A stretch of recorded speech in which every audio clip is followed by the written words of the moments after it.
जी नमस्कार। बधाई हो। भस्माचल इतनी बेहतरीन नाम है, क्या है थोड़ा हम अर्जुन से बताना चाहते हैं, क्या है क्या? मोहन जी हम चाहेंगे पहले आप ही। भस्माचल जो ड्रामा है ओल्डेज होम ऑर्फनेज को रिलेटेड का स्टोरी है, जो आज के का बच्चे लोगों को हम लोग अवेयरनेस कैंप देने के लिए प्लान कर रहे हैं। जिससे माँ बाप ओल्डेज होम में जाके अपनी जमा करते हो मतलब क्लास शेड्यूल होता है, मतलब तकलीफ क्या होता है उसको पूरा स्टोरी में दिखता है। कि भस्माचल का जो नाम है, भस्म जो आग होते हैं आप क्या कहना चाहते हैं? मैं पहले तो ये जो टाइटल इन्होंने लिखा बहुत ही प्यारा टाइटल रखा है, भस्मा आंचल। और दूसरी जो कहानी इन्होंने जो क्रिएट की तो क्या की, जो हकीकत है उसको उन्होंने पन्नों पे उतारा। सबसे बड़ी बात तो मैं ये बताना चाहूँगा आपको कि इसमें कम से कम 56 से 70 आर्टिस्ट हैं, जिसमें से गिने चुने प्रोफेशनल हैं, बाकी अनप्रोफेशनलों को इन्होंने ट्रेन किया। ट्रेन करके ये भस्मा आंचल आज इसका प्रीमियर होने वाला है। तो मैं ये है क्या चीज़, ओल्ड होम है क्या, ये आंचल क्या चीज़ है, उस पर एक मैं अभी बहुत जल्दी हमारे पंडित गुरु विमल प्रकाश जी ने गाना लिखा है, उसका मुखड़ा सब आप ही के ऊपर आता है। बच्चे अब बच्चे नहीं है, मन के अब सच्चे नहीं है, बच्चे अब बच्चे नहीं है, मन के अब सच्चे नहीं है, माँ का आंचल भूल गए हैं, दादी की लोरियां भूल गए हैं। देखो बच्चे बड़े हो गए, लड़ने को हमसे खड़े हो गए, देखो बच्चे बड़े हो गए, लड़ने को हमसे खड़े हो गए। आज है हर घर घर की कहानी, आज सुनाए अपनी जुबानी, आज सुनाए अपनी जुबानी। ये सही है कि आज के इस कलयुग में जो घोर कलयुग अगर कुछ है तो सबसे बड़ा पाप है कि अपने माँ बाप को, जिन्होंने आपको जन्म दिया, जिन्होंने आपको इस लायक किया, पढ़ा लिखा के ब्याह शादी करके इस लायक किया कि ये मेरा लाल मेरा दुलार हमें बुढ़ापे का सहारा बनेगा, वही बुढ़ापे के सहारे के जो बच्चे हैं अपने माँ बापों को ओल्ड होम में भेज देते हैं। और ओल्ड होम में उनके साथ क्या व्यवहार होता है, व्यवहार तो बहुत अच्छा होता है, क्योंकि जो लोग रखते हैं वो उनको अपने सगे माँ बाप से ज़्यादा रखते हैं। क्योंकि मैं कई ओल्ड होम में गया हूँ जहाँ लोग बात, मीरा भाईंदर में भी एक है, वो जगह का है उसका नाम मुझे नहीं मालूम, चाहे दिल खुशी ऐसा कुछ नाम है ओल्ड होम का, सर अगर आप कभी गए हो तो उसमें हर सैटरडे संडे फंक्शन होता है। और वहाँ जाने का मुझे मौका मिला, मैंने देखा उन माँ बापों को देखा, वो उनसे मैंने पूछा आपको कैसा, बोला नहीं हमें अच्छा लग रहा है। तो मैं आपको यकीन बताता हूँ कि उनमें से कुछ के बच्चे अमेरिका में हैं, कुछ के बच्चे दिल्ली में बड़ी बड़ी पोस्टों पे हैं, जिनकी तनख्वाहें अच्छी खासी हैं, मगर वो सिर्फ अपने बच्चे बीवी और अपने बच्चों के हो गए, अपने माँ बाप के लिए।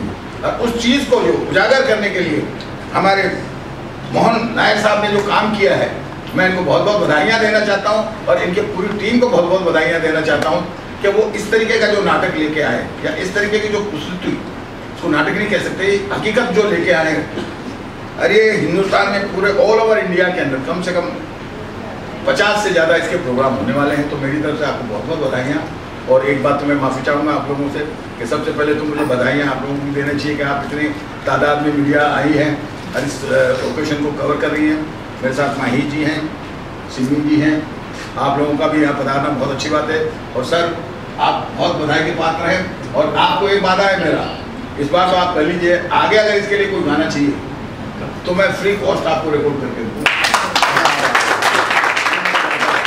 और मैं इसके लिए, मुझे यहाँ लाने के लिए रमाकांत मुंडे साहब का भी बहुत बहुत शुक्र अदा करूँगा और हमारे रवि साहब जो हैं उनका भी बहुत बहुत धन्यवाद कहूँगा मैं। नमस्कार, अस्सलाम वालेकुम, जय महाकाल। मोहन जी, बॉलीवुड न्यूट्रिशन से विजय तस्वीर सर, ये जो मैसेज आप देना चाहते हैं यंग जनरेशन को कि क्या प्लानिंग आपने की थी, किस तरीके का हिंदुस्तान की संस्कृति कल्चर जो पहले था आज है उसमें क्या चेंजिंग करना चाहते हैं? इसमें बच्चे लोग को गलती की वजह से हमने कभी कुछ ड्रामा बनाया नहीं है। तो बच्चे लोग को हम लोग भारत छोड़ के दूसरी जगह पर भेजते हो, वो रिटर्न नहीं आते हैं, उसकी वजह से ओल्ड एज होम बढ़ता है। तो वो कंसेप्ट भी हमने उसमें लाया, एकदम बच्चे लोग का ही गलती नहीं होता है, माँ बाप का भी गलती होती है कि बच्चे लोग को इधर का एजुकेशन नहीं देते हैं, बाहर भेज देते हैं, वो भी एक इन्फॉर्मेशन इसमें मिलता है। एजुकेशन के साथ साथ कल्चर भी कहाँ तक मायने रखता है? हमारी जो संस्कृति है और जो रिस्पेक्ट है उसके बारे में?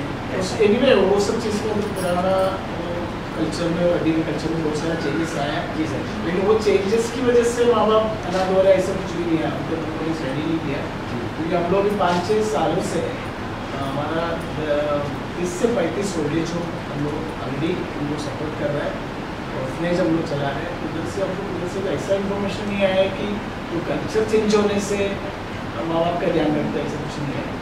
तो इंडिया छोड़ के वो लोग आगे जा रहे हैं, वो रिटर्न नहीं आ रहा है, इसलिए माँ बाप अनाथ हो रहे हैं। वो एक इन्फॉर्मेशन मुझे स्ट्रॉन्गली लिखना है इसके अंदर। चेंजिंग तो आता है सर, अगर आदमी बाहर गांव जाता है, यहाँ का कल्चर बाहर कल्चर को एडजस्ट करता है, वहाँ से जब रिटर्न होकर आता है, एजुकेशन हर चीज़ है, वो तो हर किसी को चाहिए। तो वो कल्चर नहीं कह सकते, उसके साथ से जो कैरेक्टर है ना, जो वो कैरेक्टर लेके आता है अपने साथ में, एक अनूठा कैरेक्टर, तो वो बाहर के कल्चर की जरूरत, कैरेक्टर की जरूरत नहीं है। हमारे इंडिया में बहुत से कैरेक्टर हैं कि एक से जब 2 बनाते हैं, माँ बाप बोलते हैं कि अपने बच्चों के लिए कि भाई मैं ऐसी प्यारी सी दुल्हन लाऊंगा मेरे बेटे के लिए कि जो घर में लक्ष्मी की तरह आएगी, और वो लक्ष्मी बाद में ताड़का बन जाती है। तब ये ओल्ड होम इस तरीके से सुनते रहे। आप ये क्या कह रहे हैं, जरूरी नहीं। मैं नैयर साहब आपसे एक ही नायक साहब कहना चाहूँगा, अमेरिका लंदन तो हर आदमी चाहता है, क्योंकि मैं भी चाहता हूँ कि मेरे बच्चे वहाँ जाके पढ़े। मैं कभी नहीं चाहूँगा कि मेरे बच्चे वहाँ पढ़ के आके मुझे यहाँ ओल्ड होम में भेजें। असलियत ये है कि कहीं ना कहीं माँ बाप के पालन पोषण में फर्क हो जाता है कि उनको बच्चों को शुरू से संस्कृति नहीं देती। जैसे आज मुझे कई लोग बोलते हैं कि दिलीप भाई आप आज की जनरेशन को क्या कहेंगे। मैं बोला सबसे पहले जनरेशन को एक लैपटॉप वगैरह देने से पहले उसको आप एक आरती की तो बुक दे दीजिए कि जय आद्या सरस्वती। अभी नवरात्रि आई है कि जितने डांडिया राज के लिए किसी को भी आरती बोले, किसी को नहीं मालूम।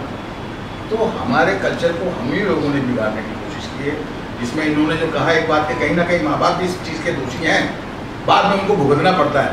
अगर आज से मैं कह रहा हूँ, अभी से जो ये इंटरव्यू देख रहे हैं, ऐसे इनके प्रोग्राम के माध्यम से जो लोग ये शो देखेंगे, अगर आज से वो प्रण कर लें कि हम हमारे बच्चों को ये जरूर कहेंगे कि बेटा सुबह उठते कम से कम भगवान को एक बार प्रणाम करो, फिर हम दोनों को प्रणाम करो, जो हमारी ऑलरेडी संस्कृति थी वो आज हमारी लुप्त हो चुकी है। हाय डैड, हाय मम, हर बाद में चिंगम खाते हुए चलते हैं। तो इसीलिए कल्चर वो है। तो हम लोगों को सबसे पहले अपने आप को सुधारना जरूरी है, और बाकी तो जिस तरीके से हम फिल्म के माध्यम से लोगों को बताने की कोशिश करते हैं, इन्होंने फिल्म से भी बड़ा काम किया, क्योंकि जीते जागते कैरेक्टर जब ऑडियंस के सामने वो परफॉर्म करेंगे कैरेक्टर, और जो उनकी फील और महसूस करेंगे, तो मुझे लगता है कि फिल्म से ज़्यादा इम्पैक्ट करेगा इनका drama.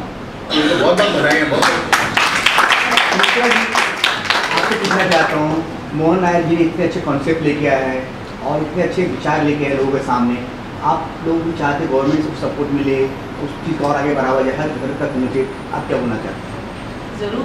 Actually Dilip ji already add किया है ये चीज़। में 2021 में उनके साथ काम किया है। मतलब मैं खुद जाके कोयम्बतूर में मोहन जी ने जो किया, मैंने उसको विजुअलाइज किया और मेरा तरफ से एक डांस वहाँ पे परफॉर्म किया है। एंड ये बोलना है, ये माँ मतलब क्या है, प्योर सोना है। She is a universal mother.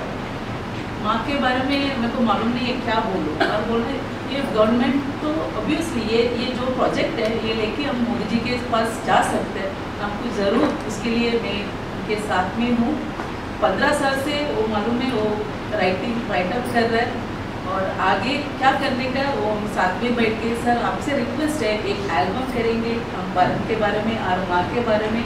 जो बच्चे लोग बाहर जा रहे हैं, वो यंग जनरेशन जो जा रहा है, वो नहीं जाना चाहिए। ये पेरेंट्स में खुद 15 साल से I am doing some social work, so many work. एक जो चैरिटी पेरेंट्स जो माँ बिकॉज थोड़ा इमोशनल हो रही हूँ, खुद चालको गौराई अंधेरी बहुत जगह पे गई।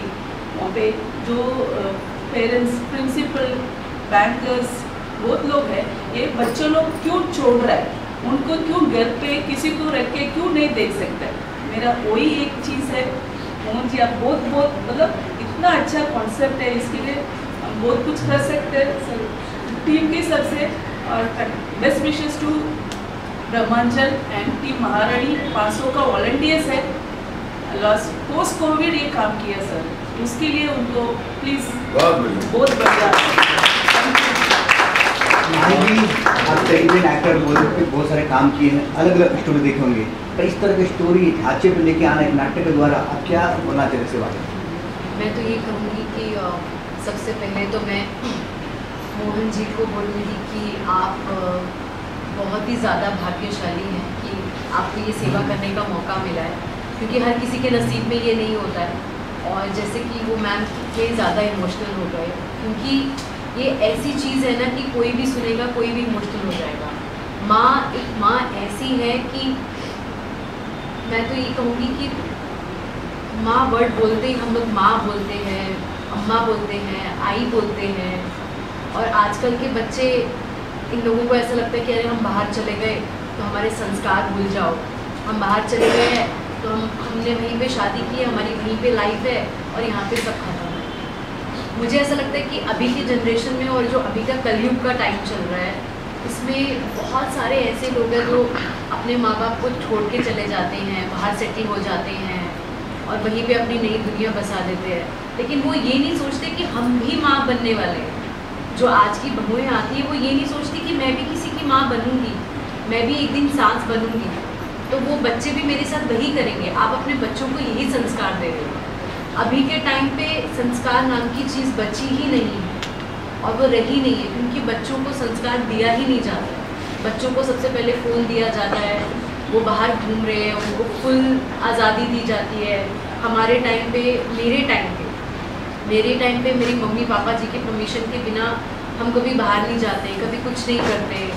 और आज मैं मुंबई बैठी हूँ तो वो भी पापा जी के सपोर्ट की वजह से। हमेशा ऐसा हुआ है कि माँ बाप बच्चों को सपोर्ट करते हैं और बच्चे यहाँ तक पहुँचते हैं। और आज मैं कुछ ज़्यादा बड़ी बन जाऊँगी तो मैं बोलूँगी चलो अभी मुझे मम्मा को देखना है तो अभी इनको टाटा बाय बाय करती हूँ और अभी मैं अपनी लाइफ सेट करती हूँ। ऐसा नहीं होता है। लेकिन मैं यही कहूँगी, ये जो सेवा होती है ये बहुत कम लोगों को मिलती है। श्री मोहन नायर सर इतने लकी हैं कि उन्हें ये सेवा करने का मौका मिला है कि वो आज मंच पे ड्रामा तो नहीं बोल सकते, जो बताने वाले हैं कहानी वो शायद सबके लिए होगी कि देखो आप अपने माँ बाप की सेवा करने से पता नहीं क्यों पीछे हट जाते हो और ये भी नहीं सोचते कि कल को हम भी माँ बाप बनेंगे, हमारे बच्चे भी कल को ये सब कर देंगे, हमें छोड़ के चले जाएंगे तो हम क्या करेंगे।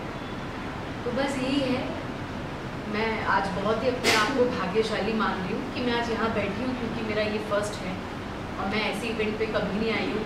और जब मुझे बुलाया गया था, मुझे बोला गया था, तो मुझे ऐसा लगा कि मैं खुशकिस्मत वाली हूँ कि आज मैं ये इवेंट अटेंड करूँगी, आज वो देखूँगी। और आज मेरे साथ मेरे सीनियर दिलीप सर हैं, मोहन जी हैं, मैम हैं, तो मैं बहुत ज़्यादा लकी हूँ। नर्वस तो बिल्कुल भी नहीं हूँ, बट इतने बड़ों के साथ बैठना बहुत बड़ी बात होती है कि आप बैठे हो। ये अपने हिसाब से बताएंगे, बट मैं अपने हिसाब से बताऊँगी। मेरा नज़रिया जो है माँ बाप के लिए, मतलब मैं ज़्यादा बोलूँगी तो मुझे ऐसा लगता है पूरा दिन निकल जाएगा। मैंने अपनी मम्मा से, मेरी मम्मा से मुझे जितना प्यार है, मैं सिर्फ अपनी माँ से नहीं, जो भी माँ शब्द होता है ना, सबकी माँओं से, मैं सबकी माँओं की वही रिस्पेक्ट करती हूँ जो मैं अपनी माँ से करती हूँ। क्योंकि जो माँ होता है, हम बोलेंगे ये छोटा है, ये बड़ा है, लेकिन सब माँ है। लेकिन वर्ड तो एक ही यूज़ करते हो ना, तो आप प्लीज़ अपनी मम्मा की जितनी रिस्पेक्ट करते हो दूसरों की भी करो। आप प्लीज़ बाहर जाते हो तो ऐसे मत करो, आपको नहीं पता चलता है उनका कितना पेन होता है जब वो हमें पाल पोस के बड़ा करती हैं, हम यहाँ तक पहुँचते हैं, और जब हर कदम में वो हमारे साथ होती है, हमें आगे लेके चलती है। तो बस कुछ कदम में जब हमें उनके साथ होना चाहिए, हम पीछे हो जाते हैं। क्यों?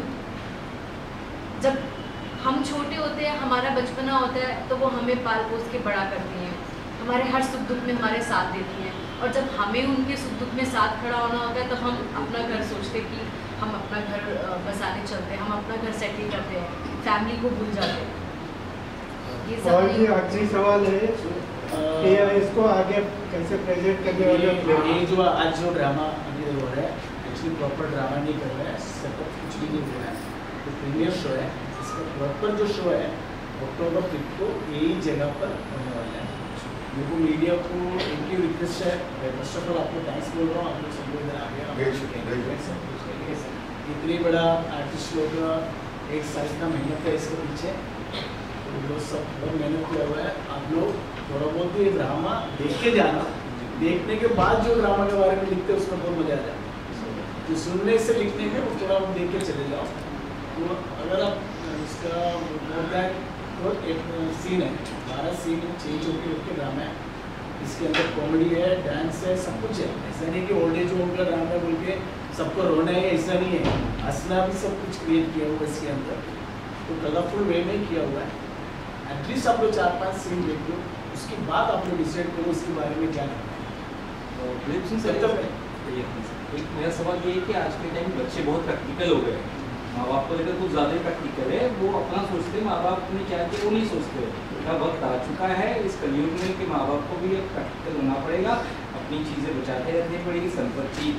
बेशक मैं ये कहानी उन्होंने कही है, हालांकि वो शख्सियत का मैं नाम नहीं लूँगा, मगर पूरी मुंबई को मालूम है। ये अभी हाल ही 1.5 साल 2 साल का केस हुआ है, और मैं इतनी बड़ी शख्सियत का नाम ले रहा हूँ जिनका वर्ल्ड फेम नाम रहा है। और मैं आपको बता दूं, मैंने उनकी फिल्म भी की थी, उसमें म्यूजिक था मेरा, और मैंने उनको जिस आदमी पर, जब मैं उनकी सीटिंग हम लोग कर रहे थे, मैं किस्सा इसलिए सुनाना चाह रहा हूँ कि मैं जब उनकी सीटिंग कर रहा था तो उन्होंने अपने डायरेक्टर से बोला, यार ये काम करो, आप लोग बॉम्बे नहीं आ पाओगे, एक कोई भाड़े पे मकान ले लेते हैं लोखंड वाला साइड में, तो जब आप अपनी टीम को, तो उनके जो सेक्रेटरी उन्होंने बोला, सर आपका तो फलानी जगह बंगला है, आपको टीम को खुद मेरे सामने बोल, यार इतने बंगले हैं मेरे, लगभग मालूम नहीं कि जू में इतने उनके बंगले पड़े। वो शख्सियत को मैंने जब देखा फिल्म के बाद में, जब पता नहीं क्या ऐसे की बात हुई उनके परिवार में, उनसे एक ही गलती हो गई कि उन्होंने अपनी ताउम्र की जितनी दौलत थी, या जितनी फैक्ट्रियाँ थी, या जितनी जायदाद थी, या जो जो चीज़ें होती है, वो सारी की सारी, जैसे कहते हैं A to Z, सारी बच्चों के नाम लिखी थी। जिस दिन लिखी उसके दूसरे दिन दोनों मियाँ बीवी, हस्बैंड वाइफ को रोड पे मैंने देखा, और उनकी बीवी एक नॉर्मल गेस्ट हाउस होता है ना, जो मतलब धर्मशाला जिसको कहते हैं, मंदिर की धर्मशाला में बैठी हुई, वो गाना कसमें वादे प्यार बातें हैं, ये गाना गाते हुए मैंने उनको, अरे ये मैंने देखा नहीं, मतलब यूट्यूब आइए इसमें आया था क्या, फेसबुक में, इसमें जो इंस्टाग्राम। तो मेरा कहने का मतलब ये है कि अपनी जायदाद को बचा के रखो, जब तक आप हैं तो पहले अपने नाम पे रखो, क्योंकि मेरे बाद मेरी बीवी का है, और बीवी है जब तक सारा बीवी का रहेगा, और बीवी के बाद में फिर मेरे बच्चों का होगा। नमस्कार, अस्सलाम वालेकुम।